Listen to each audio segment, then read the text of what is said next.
MCR Pure Cotton Club, formals and casual shirts. Deepajodi, Panchadeepam, Puja Ennai, blend of 5 puja oils from the house of Sunland. No compromise. Unga side liyo, enga side liyo. It's a GT promise. GT Holidays, South India's #1 travel brand. தொடர்ந்து அவருடைய படங்கள் பார்த்தாலே ஒன்று போலீஸை போட்டு ஃபுல்லாக தாக்குவார், இல்லைன்னா ரவுடிசத்தை பற்றி ஃபுல்லாக பேசுவார். இவங்க எப்படி ஒரு ரவுடி எப்படி இருந்தார், எப்படி மாறினார், அந்த ஏரியாக்கள் எப்படி இருந்துச்சு, அதேமாதிரி வட சென்னைகள் மோசமானவர் அப்படின்பொழுது இவரை வச்சு எடுக்க போகிறாங்க. அதாவது சிவகுமார் அவருடைய கதையை தான் படம் எடுக்க போகிறாங்க அப்படி இப்படின்னு சொல்லி ரூமர்ஸ் பரவுது. படத்தை ஹைப் காட்டணும் ஒரு ப்ரோமோலியே. அப்போது அந்த படத்தில் அந்த கதை உண்மையான கதை இருக்கும், போய் பார்க்கணும்னு சொல்லி மக்கள் கண்டிப்பாக அந்த படத்துக்கு போவாங்க. அதே மாதிரி படத்துல நடந்த எல்லா இன்சிடென்ட்டும் அப்படியே காட்ட முடியாது. மொத்தத்தையும் அப்படி இருக்கிறவங்க எப்படி இருந்தாங்கன்னு அப்படியே காமிச்சாங்கன்னா அவங்க மேல இருக்க மரியாதையே போயிடும்.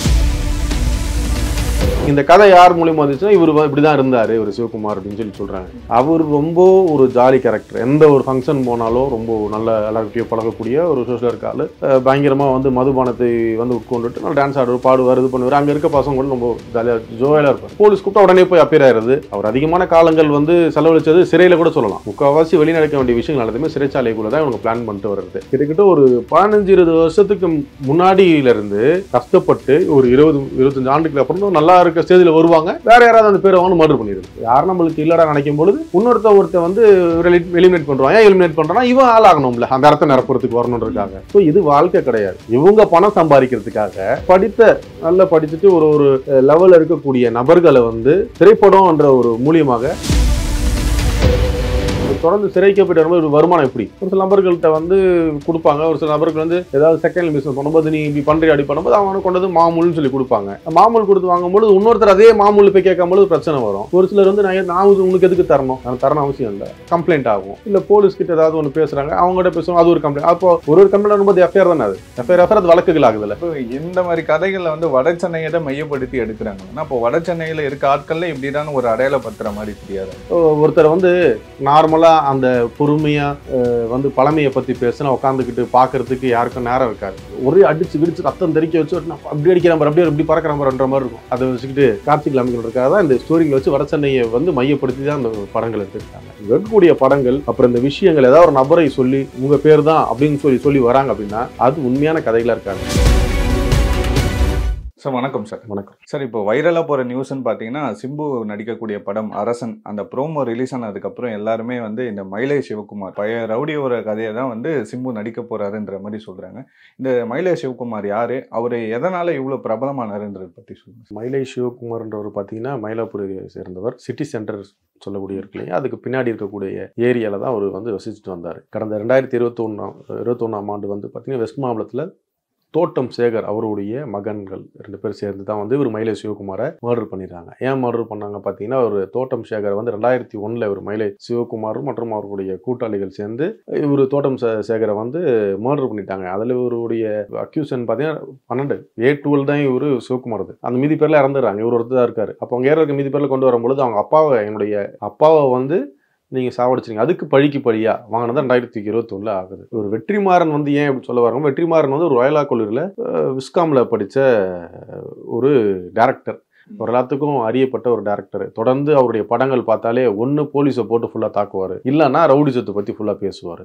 ஆனால் நிறைய படங்கள் எடுத்திருக்காரு. இந்த பொல்லாதவன், ஆடுகளம், அப்புறம் இந்த விசாரணைன்ற படம்லாம் பார்த்தா போலீஸ் மேலே நல்ல எண்ணெய் வச்சிருக்கவங்க கூட அந்த படத்தை பார்த்தா போலீஸை ஒரு எதிரியை தான் பார்ப்பேன். ஆனால் அந்த மாதிரி காட்சிகள் தான் அதில் இருந்திருக்கும். அதுக்கப்புறமா இந்த படம் இப்போ பாருங்க, விடுதலை, வடசென்னை, அசுரன், இந்த மாதிரி படங்கள் ஃபுல்லாகவே போலீஸ் ரொம்ப கெட்டவனாகவும் இவங்க எப்படி ஒரு ரவுடி எப்படி இருந்தார், எப்படி மாறினாரு, அந்த ஏரியாக்கள் எப்படி இருந்துச்சு, அதே மாதிரி வட சென்னைகள் மோசமானவர் நடந்த இந்த இதெல்லாம் ஒரு சில ஸ்டோரிஸ்லாம் அப்படின்பொழுது இவரை வச்சு எடுக்க போகிறாங்க. அதாவது சிவகுமார் அவருடைய கதையை தான் படம் எடுக்க போகிறாங்க அப்படி இப்படின்னு சொல்லி ரூமர்ஸ் பரவுது. ஒரு படத்தை ஹைப் காட்டணும் ஒரு ப்ரோமோலியே. அப்போ அந்த படத்துல அந்த கதை உண்மையான கதை இருக்கும், போய் பார்க்கணும்னு சொல்லி மக்கள் கண்டிப்பாக அந்த படத்துக்கு போவாங்க. படம் ஆரம்பிக்கிறதுக்கு முன்னாடி ப்ரோமோ காமிக்கும் பொழுதே ஆளுக்கு பேசுறாங்க அப்படின்னா படம் ரிலீஸ் ஆகும்போது அது எந்த மாதிரி ஒரு தாக்கத்தை ஏற்படும். எல்லாரும் பார்க்கணும், அவங்களுக்கு இது வருமானம். மக்களை வேற்ற மொழியில மாற வச்சு மக்கள் படத்தை பார்க்கணும் அப்படின்ற ஒரு ஹைப் ஆயிடுது. படம் என்னைக்கு வருது வடச்சென்னை எடுத்தாங்க, வடசென்னை 2 எப்போ எடுப்பீங்க, அதை எடுக்கணும் அதுன்னு சொல்லி சொல்றாங்க. இது என்டர்டெயின்மெண்ட், ஓகேங்களா. முழுக்க மக்களுக்கு பொழுதுபோக்குக்காக தான் இந்த படங்கள். அப்புறம் வந்து இந்த பீச்சுக்கு போறது, மாலுக்கு போறதுலாம் பொழுதுபோக்கு தான். இந்த படத்தையே வந்து பார்த்து கெடுற இளைஞர்கள் வந்து கெட்டு போறாங்க. படம் பாக்குறாங்க, சில பார்ப்போம், ஆஹா முந்தலும் நடந்திருக்கா செய்வோம்.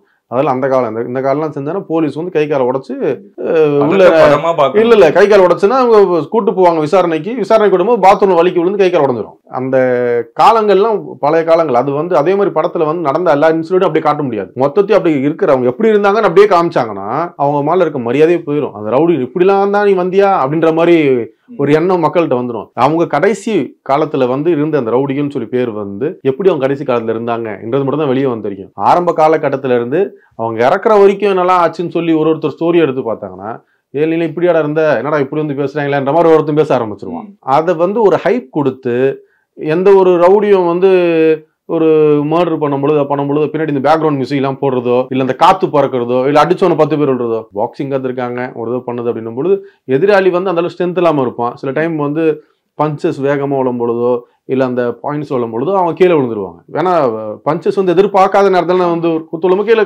நிலைத்தடி மாதிரி விழுறது நார்மல் தான். கையிலே அடிச்சு சாவடிக்கிறது இல்லை. எல்லாரும் நைஃப் எடுத்து கத்தி எடுத்து யூஸ் பண்ணி வெட்டுறாங்க, சிலங்க சுடுறாங்க. அப்புறம் இந்த நாட்டு கையெறி குண்டுகளை தூக்கி அடிச்சு அவங்கள வந்து ஹெல்மெட் பண்றது, இந்த மாதிரி விஷயங்கள் நடக்குது. அதை வந்து காட்சிகளா திரைப்படத்தில் கொண்டு வரும்போ அது மக்களுக்கு ஏற்ற மாதிரி சுவாரஸ்யமா கொண்டு வரணுன்ற காட்சிகள் அமைக்கிறாங்க. சரி, இப்போ ஒருத்தரை பத்தி பேசணும், அந்த படம் தான் வருது அப்படின்னும் பொழுது அவர் அந்த நானும் வந்து பார்த்தேன் ப்ரோமோவை. ஒரு சிம்பு வந்து போறதாகவும் இவர் இயக்குனர் அந்த நெல்சன் வந்து ஸ்டோரி கேட்கிற மாதிரியும் அவர் ஸ்டோரி கேட்கிற மாதிரியும், அப்போ இவர் வந்து கோர்ட்டுக்கு போகும்போது நான் ஒரு சொல்ற நபரை வச்சு படம் எடுங்கன்னு சொல்றதாகவும், யாருங்க நீங்களே சொல்லுங்க, ஒரு தனுஷை வச்சு எடுங்க அப்படின்னு சொல்லி சொல்ற மாதிரியும், ஒரு கோர்ட்டுக்கு போய் அப்பீர் ஆகிற மாதிரியும், அங்க வந்து நீதிபதி அவர்கிட்ட கேள்வி கேட்கும் பொழுது என் மேல போட்ட வழக்கெல்லாம் பொய்யான வழக்கு அப்படின்னு சொல்றது மாதிரி ஒரு சீன் ஒன்று காமிக்கிறாங்க. இந்த கதை யார் மூலியமா வந்துச்சுன்னா இவர் இப்படிதான் இருந்தாரு இவர் சிவகுமார் அப்படின்னு சொல்றாங்க. அவர் ரொம்ப ஒரு ஜாலி கேரக்டர். எந்த ஒரு ஃபங்க்ஷன் போனாலும் ரொம்ப நல்ல எல்லார்கிட்டையும் பழகக்கூடிய ஒரு சோஷியல் இருக்காரு. அங்கே லோக்கல் இருக்க அந்த ஃபங்க்ஷன் வந்து ஒரு டான்ஸ் ஆடுறவர், பயங்கரமாக வந்து மதுபானத்தை வந்து உட்கொண்டுட்டு நல்லா டான்ஸ் ஆடுறவர், பாடுவார், இது பண்ணுவார். அங்கே இருக்க பசங்க கூட ரொம்ப ஜாலியாக ஜோயலாக இருப்பார். பிரிசனாக இருக்கும்போது கூட ஷார்ட்ஸ் அண்ட் டிஷர்ட் கூட சுற்றிட்டு டிஷர்ட் அந்த ஸ்லீவ்லெஸ் டிஷர்ட் தான். அல்லாட்டி நார்மலாக பேசுறது கொள்றது. போலீஸ் கூப்பிட்டாலும் உடனே கூப்பிட்டா அந்த அப்ஸ்காண்ட் ஆகிறதுனால எங்கே போனாலும் வீட்டாண்டே இருக்கிறது. போலீஸ் கூப்பிட்டா உடனே போய் அப்பீர் ஆயிருது. அவர் அதிகமான காலங்கள் வந்து செலவழிச்சது சிறையில கூட சொல்லலாம். ஆமா, ஜெயில எது கூப்பிட்டாலும் வெளியே வந்தாரா, 1 மாசம் 2 மாசம் 3 மாசம் இருக்காங்களா, திருப்பி யாரதோ ஒரு கேஸ் வரும், அப்படி ஒரு வந்து மிரட்டிட்டாரு, இவருக்கு த்ரெட்டனிங் கொடுத்தாரு, இல்லை வந்து பணம் கேட்டார் அப்படின்னு சொன்னா திருப்பி போலீஸ் கூப்பிடுவாங்க, மேலே மாதிரி புகார் இருக்கு அப்படின்னா உடனே வருது, அதான் நான் வந்துட்டேங்க அப்படின்னு சொல்லி போலீஸ் போய் பார்க்கறது. உடனே போலீஸ் பிடிச்சி ரிமாண்ட் பண்ணிடுவாங்க. வெளியே ஒரு ரிமாண்ட் ஆகுறது, உள்ள இருக்கிறது, பெயில் ஆகுறது, திருப்பி வந்து ரிமாண்ட் ஆகுறது. இதுதான் இப்படிதான் போகுது. 2021 கூட ஒரு இன்சிடென்ட்ல ஒரு ரியல் எஸ்டேட் மேட்டருக்காக போயிட்டு இந்த ஆஃபீஸ்ல உட்காந்துக்கிட்டு இருக்காரு. அங்க லிக்கர் எடுத்துக்கிட்டு இருக்காரு, மதுபானம் எடுத்துக்கிட்டு இருக்காரு. அவர் தெரியாது இன்னைக்கு டேட்ல வந்து நம்மள வந்து இவங்க மர்டர் பண்ண போறாங்க, மீட் பண்ண போறாங்க, யாரும் இல்லையே அப்படின்ற ஒரு மைண்ட் செட்ல, நம்ம வந்து எந்த ஒரு பிரச்சனையும் இல்லை, நம்மளுக்கு யாரும் எதிரிங்கெல்லாம் இல்லை, நம்ம மட்டும் தான் இருக்கோன்ற ஒரு மைண்ட் செட்ல இருக்காரு. ஆனா 2001 அந்த தோட்டம் சேகர்ன்றவரை வந்து மர்டர் பண்ணனால அவங்களுடைய பசங்க அப்போத்துல இருந்து அந்த மனசு வச்சுதான் இவர் மர்டர் பண்ணிருக்காங்க. இதுல ஒரு சிலர்கள் வந்து கூட சேர்ந்துக்கிறாங்க ஒரு கூட்டாளிகளா. அவங்க கூட சேர்ந்த கூட்டாளிகள் எங்க உருவாகிறாங்க பார்த்தீங்கன்னா பிரிசனுக்குள்ள இருந்து உருவாகிறாங்க. சிறைச்சாலைக்குள்ள போகும்பொழுது அங்க இருக்க இன்மேட்ஸ், இந்த சிறைவாசிகள் இருக்காங்க இல்லையா, அவங்க கூட அவங்க பேசும்பொழுது எந்த விஷயத்துக்காக நீ சிறைக்கு வந்துரு என்ன கேட்கும்போது இந்த மாதிரி பிரச்சனையாயிருச்சு, இந்த பிரச்சனைக்காக எங்க அப்பாவை வந்து அப்போ கொண்டுட்டாங்க, அப்போ நாங்க வந்து 2 வயசு குழந்தை தான், என் தம்பி வந்து 1 வயசு தான், எங்களுக்கு என்ன பண்றேன்னு தெரியல, என்னடா நீ சொல்ற. அப்ப அங்க ஒரு ஃப்ரெண்ட்ஷிப் வளரும். 24 வருஷம் வெயிட் பண்ணி அங்க பாக்கும்போது கண்டிப்பா நான் உனக்காக நான் பண்றேன்டா, செஞ்சிரேன்டா அப்படின்னு சொல்லி அவங்க ஒரு நட்பு ரீதி வருது இல்லையா. வெளியே உருவாகிற நட்பு ரீதி வந்து வேற டோட்டலாவே. சிறைச்சாலைக்குள்ள உருவாகிற நட்பு ரீதி என்ன ஆகும்னா, நல்ல உணவு இருக்காது, நல்ல தண்ணி இருக்காது, ஃபுல்லா கொசு இருக்கும். அந்த இடத்துல வந்து பேசும்போது அவன் கஷ்டப்பட்டே இருந்திருப்பான். கூட பார்க்கும்போது நீ இப்படி பார்க்கணும், அவன் என்ன பண்ணிருப்பான், இந்தாடா சாப்பிட்றா, ஆறுதலா சொல்லி பார்க்கும்போது ரொம்ப க்ளோஸ் ஆயிரும். அந்த நட்பு வட்டாரத்தை வச்சுக்கிட்டு வெளியே முக்கால்வாசி வெளியே நடக்க வேண்டிய விஷயங்கள் எல்லாத்தையுமே சிறைச்சாலைக்குள்ளதான் இவங்க பிளான் பண்ணிட்டு வர்றது. வெளியே இருந்து திட்டம் திட்டதே இல்லை. ஆனா உள்ள இருக்கும்போது இவன் என்ன பண்ற ஏது பண்ற ஒரு சிறை காவலர்களும் போயிட்டு இந்த உள்ள இருக்க சிறைவாசி வந்து என்ன பண்ற, இவன் ஏன் பேசுறான், இவன் அவன்கிட்ட பேசுறான் கண்காணிக்க முடியாது. உள்ள அவ்வளவு பேர் இருக்காங்க. இதுல ஒரு 100 எக்ஸாம்பிள் சொல்றேன். 100 பேர் உள்ள சிறைக்குள்ள இருக்காங்கன்னா 100 பேர்ல 40 பேர் எதுக்கு சிறைக்குள்ள நம்ம வந்தே தெரியாது. சும்மா கூட இருந்திருப்பான், அவனே சேர்த்து உள்ள கேஸ்ல போட்டிருப்பாங்க. ஏன் நீ போட்டீங்கன்னு கேட்டா, நீ ஒழுக்கமானவன் தான், எதுக்கு உங்க கூட எதுக்கு உனக்கு பழக்கம், இந்த மாதிரி நிறைய கேஸ் இருக்கும். நீ ஏன் வந்த, நீ ஒழுக்கமானவன் சேர்ந்துட கூடாதுல்ல, நீ எதுக்கு அவன் கூட இருந்த, நீ ஏன் ஜெயிலுக்கு போ, வாழ்க்கையே முடிஞ்சு போச்சு. அதுக்கப்புறம் வாழ்க்கையே மாறி. ஆமா, உள்ள போயிட்டு அந்த ஒரு மாசம் 2 மாசம் இருக்கிறான். அப்படின்னா அவன் அங்க இருக்க பழக்கம் கத்துப்பான், அங்க இருக்க நண்பர்கள் ஆக்கிடுவான். அப்புறம் அவனுக்கு அங்கே ரெகுலர் லைஃப் வாழ முடியும். அப்படியே ரெகுலர் லைஃப் வாழணும் வந்தாலும் இந்த வழக்கு இருக்கு, வழக்கு சம்பந்தமா நீதிமன்றம் வந்து தான் ஆகணும். வேலைக்கு போக முடியாது, வருமானம் இருக்காது. நீதிமன்றத்தை காலம் வந்தானா அந்த கேஸ் அவனை கூப்பிட்ற வரைக்கும் தான் ஆகணும். நல்ல ஃபேமிலி செட்டப் இருக்காது. அப்புறம் திருப்பி நாங்கள் இவ்வளோ போயிடுச்சு, அப்புறம் என்ன சார் நம்ம இதே பண்ணி ஆகும், நம்ம தான் ஜெயிலே பார்த்துட்டுமே அப்படின்ற ஒரு எண்ணம் வந்துட்டு அதிகபட்சம் தான் ஜெயிலே பார்த்துட்டதுக்கு அப்புறம் அப்படின்ற மைண்ட் செட்டு வந்து அப்படியே போறாங்க. ஏன் ஒரு 2 ஆண்டுகளுக்கு முன்னாடி நினைக்கிறேன், தேனி மாவட்டத்தில் ஒரு சிறுவன் வந்து ஒரு தலைமை ஆசிரியரை வந்து மிரட்டுறேன். அதெல்லாமே ஒரு ட்ரெண்டிங்காக சோஷியல் மீடியாவில் போட்டாங்க. நீ நான் பார்ப்பேன், நான் ஜெயிலு பார்ப்பேன், ஜெயிலுக்கு போனால் பெயில் அப்படின்னு சொல்லி ஒரு டைலாக். அதே மாணவன் வந்து இப்போ ஒரு 2-3 மாதங்களுக்கு முன்னாடி வேற ஒரு கேஸில் வந்து ரிமாண்ட் பண்ணுறாங்க. அது வந்து காமிக்கிறாங்க. அப்படின்னும் பொழுது இந்த திரைப்படங்கள் வந்து ஒரு சில காட்சிகள் வந்து அமைக்கிறனால அது இந்த குழந்தைங்க மனசுல ரொம்ப ஆழமாக பதிஞ்சிச்சு. இப்படிதான் வாழணும், நம்ம வந்து ரவுடியாக இருந்தால் தான் மதிப்பாங்க, ரவுடி தான் நல்லா இருக்கு, போலீஸும் பயப்படுறாங்க, போலீஸை வெட்டுறாங்க, போலீஸ் அடிக்கிறாங்க. பவர்ஃபுல் வந்து எஜுகேஷன் மூலியமா ஒரு ஆஃபீஸர் ஆகிறாங்க, எஜுகேஷன் மூலியமாக ஒரு காவல் அதிகாரி ஆகிறாங்க, ஒரு ஐபிஎஸ் ஆஃபீஸர் ஆகிறாங்க, இல்லை குரூப் 1 டிஎஸ்பி ஆஃபீஸர் ஆகிறாங்க, இல்லை யூஎஸ்ஆர்பி யூனிஃபார்ம் சர்வீஸில் ஒரு சப் இன்ஸ்பெக்டர் ஆகிறாங்க, இல்லை காவலர் ஆகிறாங்க. யாராக இருந்தாலும் at end of the stage அப்படின்னு பார்த்தா அரசு ஊழியர். ஒரு நீ வந்து பேச தனி மனிதன் போயிட்டு நீ என்னதான் ஆனாலும் அரசாங்கம் உன்னை கண்டிப்பா அடைக்கிறோம், காவல்துறை அடைக்கிறோம். காவல்துறையை மீறி ஒன்றும் பண்ண முடியாது. நீதிமன்றம் இருக்கு, யார் தப்பு பண்ணாலும் காவல்துறைகளை கைது செய்து நீதிமன்றத்து மூலம் ஆஜர்படுத்திடுவாங்க. நீதிமன்றமும் வந்து குற்றம் சாட்டப்பட்டவன் குற்றவாளி தெரிஞ்சா கண்டிப்பா தண்டனை கொடுத்துருவாங்க நீதிமன்றமும். அப்போ அதை வந்து எல்லாம் மைண்ட்ல வச்சுக்கணும். திரைப்படம் வந்து நம்மள மகிழ்ச்சி அடைய வைக்கிறதுக்கு அப்புறம் பொழுதுபோக்குக்கு மட்டும்தான். அது மட்டும் இல்லாம அவங்க சொல்லக்கூடிய கதைகள் எல்லாமே மாயை கதைகள். உண்மையான கதைகள் வந்து தெரிஞ்சுட்டாங்கன்னா என்னடா இவ்வளவு கேவலமான வாழ்க்கையில இருந்து வந்துட்டு இப்போதான் வந்திருக்காங்க. அதாவது கிட்டத்தட்ட ஒரு 15-20 வருஷத்துக்கு முன்னாடியில இருந்து கஷ்டப்பட்டு ஒரு 20-25 ஆண்டுக்கு அப்புறம் நல்லா இருக்க ஸ்டேஜில் வருவாங்க.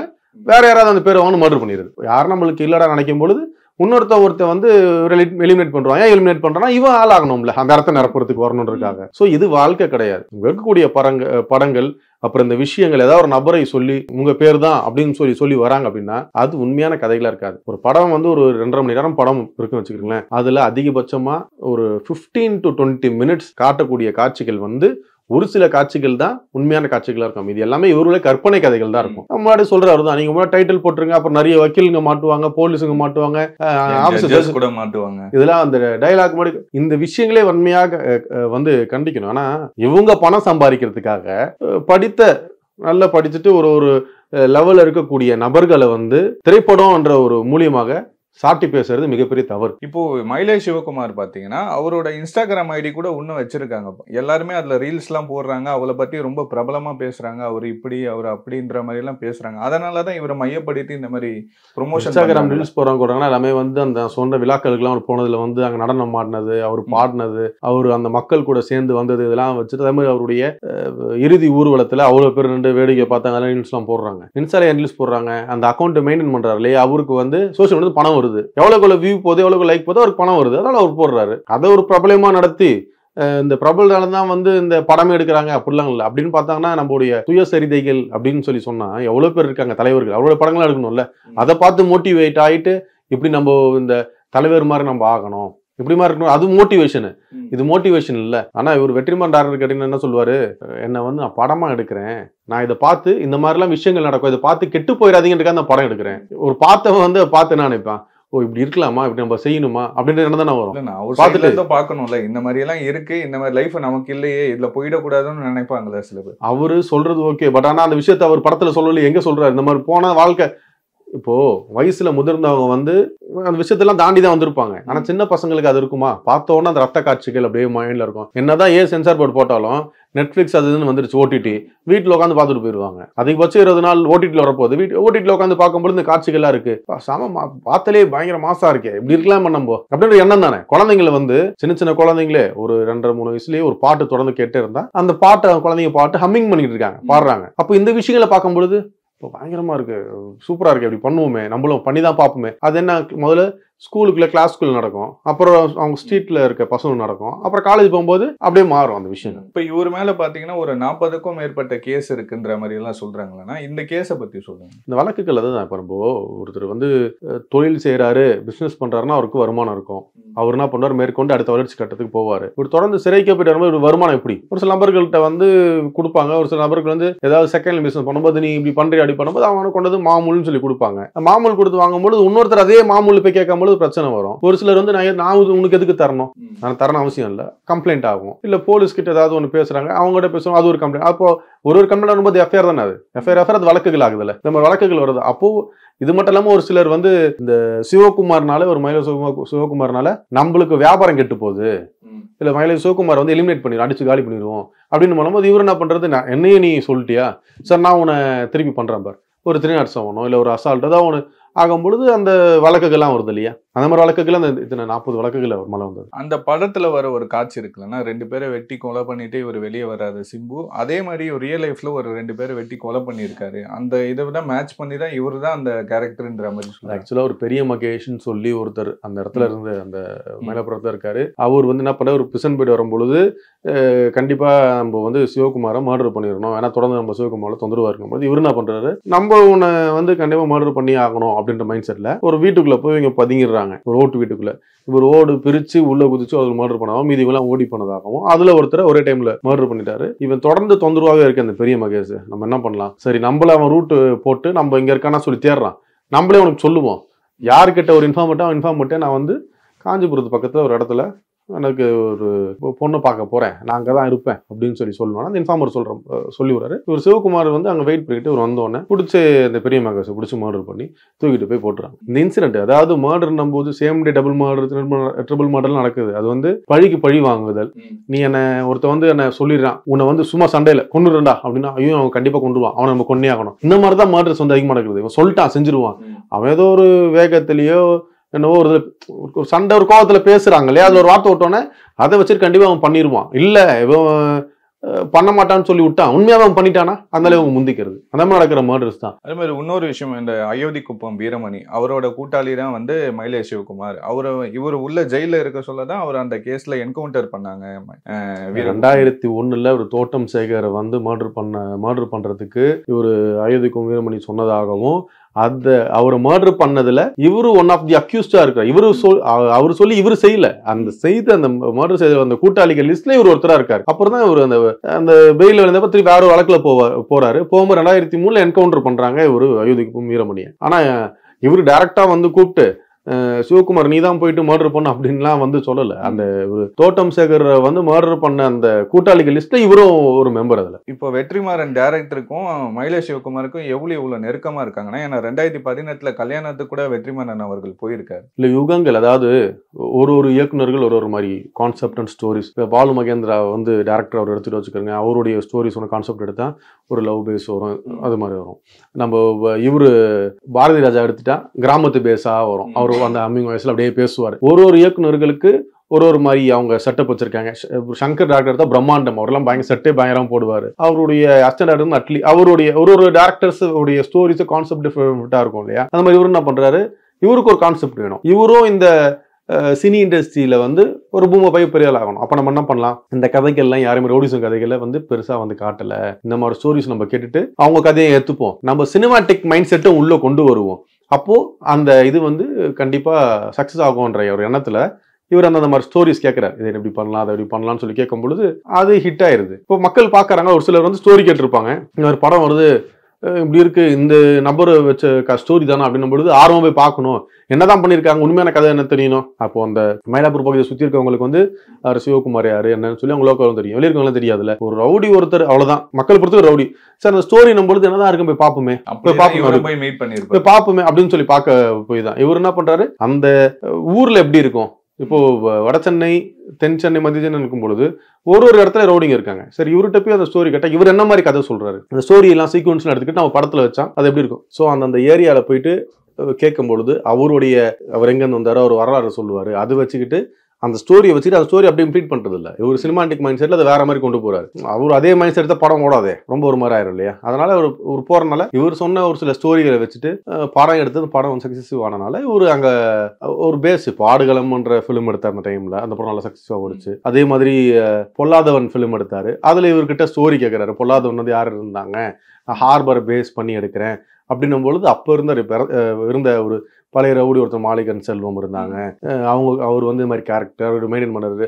அப்படின்னு ஒரு சொல்ல ஸ்டோரியை வச்சுக்கிட்டு அவர் அடுத்தடுத்த கதைகளை வந்து உருவாக்கிட்டாரு. அந்த கேரக்டர் அவர் கதையில கொண்டு வர கதையில, அதாவது அந்த மாதிரி கேரக்டர் இப்படி இருந்தாங்க, இப்படிதான் பார்த்தாங்க, இப்படிதான் பேசுவாங்க என்றது ஒரு சொல்லுது. ஏன்னா பிரிசனுக்குள்ள சிறைச்சாலைக்குள்ள போனதுக்கு அப்புறமா இவரு நிறைய ரவுடிகளை வந்து அங்க சந்திக்க வேண்டிய சூழ்நிலை ஏற்படும். அப்போ அவங்க கிட்ட பேச வேண்டிய சூழ்நிலை ஏற்படும். அப்புறம் இவரு ஒரு இடத்துல ஒரு பகுதி ரவுடியா இருக்கும்போது இவருக்கும் அந்த விஷயங்கள்லாம் தெரியும் இல்லையா, அவங்க பேசினா அப்படி பேசுறாங்க. அப்போ அந்த விஷயத்துல இவர் கதையா கேட்டுக்கிறாரு. கேட்டு கொண்டு வந்து டிராஃப்ட் ஆகிட்டு சினிமாட்டிக் வியூவில் கொண்டு போகும்பொழுது அது ஒரு நல்ல ஒரு திரைப்படமாக மாறுது. ஸோ அந்த விஷயத்தினால இவர் சொன்ன கதைகள் மூலியமா படம் எடுத்திருக்காரு இல்லையா. பொல்லாதவன் வந்து இவர்கிட்ட கதை கேட்டிருக்காரு, பொல்லாதவன் எடுக்கிறாரு, அந்த ஸ்டோரி வச்சு பேஸ் பண்றாரு. ஆடுகளை கேட்கும்போது அந்த ஊர்ல இப்படிதான் பேசுவாங்க, நீங்க இந்த நபரை போய் பாருங்க அப்படின்னும் பொழுது அந்த நபர்கிட்ட போய் கேட்கறது. இப்போ நாங்க ஒரு அட்வொகேட்டா இருக்கோம், இப்போ எனக்கு வந்து நான் ஒரு சில பேருக்கு வழக்குகள் பாக்குறேன், ஒரு சில சிறைச்சாலையில பெயில் போட கூட முடியாது. அப்போ ரெஃபரன்ஸ் பண்ணுவாங்க, இந்த நபருக்கு வந்து பெயில் போடுங்க. அவரு எந்த கேஸை ரிமாண்ட் ஆகி உள்ள இருக்காரு கேட்கும்போது அவர் ஒரு ஸ்டோரி சொல்லுவார், வேர்ஷன் அதிகமா இருக்கும். இப்போ எங்க கிட்ட ஸ்டோரி கேட்டீங்கன்னா நாங்க ஒரு மாதிரி விதமா சொல்லுவோம். அவங்க கிட்டயே கேட்டா அந்த விஷயத்துக்கு அவங்க வேற மாதிரி சொல்லுவாங்க. ஏன்னா வழக்கறிஞர் இருக்கும் பொழுது எல்லா விஷயத்தையும் எங்கிட்ட ஓப்பனா வந்து இப்படிதான் அப்படிதான் சொல்லி உண்மையை வெளிப்படையா வந்து ஒரு சில விஷயம் சொல்லுவாங்க. எல்லா கதையும் சொல்ல மாட்டாங்கல்ல. அது மாதிரி கேட்கணுன்ற அவசியமும் உங்களுக்கு இருக்காது. எங்களுக்கு எதுக்கு அவங்களுடைய வாழ்க்கை வரலாறுலாம், அவங்கள பெயில் எடுக்கணும், எங்க ஃபீஸ் வாங்கி நாங்கள் போகிறோம். ஆனால் இவங்களுக்கு திரைப்படம் எடுக்கிறவங்களுக்கு வாழ்க்கை வரலாறு எடுத்தான் அது சினிமாட்டிக் வியூவில் கொண்டு போகலாம், மக்களுக்கு வந்து பொழுதுபோக்கா ஒரு நிகழ்ச்சி ஆக்கலான்ற எண்ணத்தினால அவங்க அதிகமாக ஸ்டோரி கேட்டனால ஒரு ஸ்டோரி சொல்றாரு. அதை பேஸ் பண்ணி ஒரு திரைப்படங்கள் எடுத்து கொஞ்சம் சக்சஸிவ் ஆனனால ஒரு படத்துக்கு போறாரு. அவருடைய திருமணத்துக்கு போறாரு, திருமண வரவேற்புல வந்து கலந்துக்கிறாரு.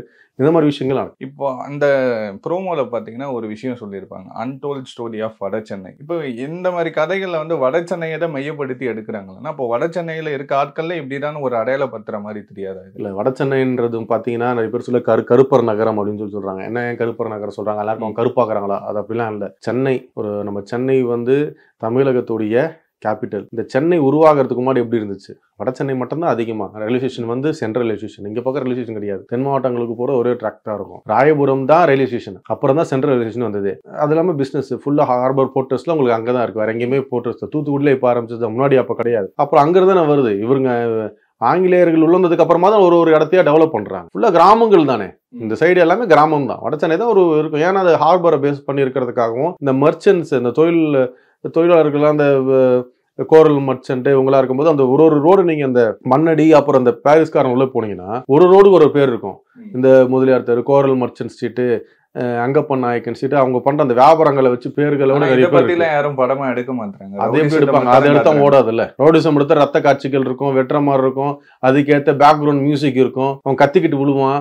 ஒருத்தர் வந்து நார்மலா அந்த பொறுமையா வந்து பழமையை பத்தி பேசினா உட்காந்துக்கிட்டு பாக்குறதுக்கு யாருக்கும் நேரம் இருக்காது. ஒரே அடிச்சு கிடிச்சு ரத்தம் தெறிக்க வச்சு அப்படி அடிக்கிறான் பாரு, அப்படியே இப்படி பறக்கிறான் மாதிரி இருக்கும். அதை வச்சுக்கிட்டு காட்சிகள் அமைக்கிறதுக்காக தான் இந்த ஸ்டோரிங்களை வச்சு வட சென்னையை வந்து மையப்படுத்தி தான் அந்த படங்கள் எடுத்துட்டு இருக்காங்க. ஸோ அதனால மக்கள் என்ன பண்ணணும்னா, ஒரு சில நபரை சொல்றாங்க இந்த ரவுடியுடைய வாழ்க்கை வரலாறு தான் படமா வருது அப்படிலாம் சொன்னா அதெல்லாம் மண்டையில ஏத்திக்காம பொழுதுபோக்குக்காக படம் பார்க்க போறீங்க.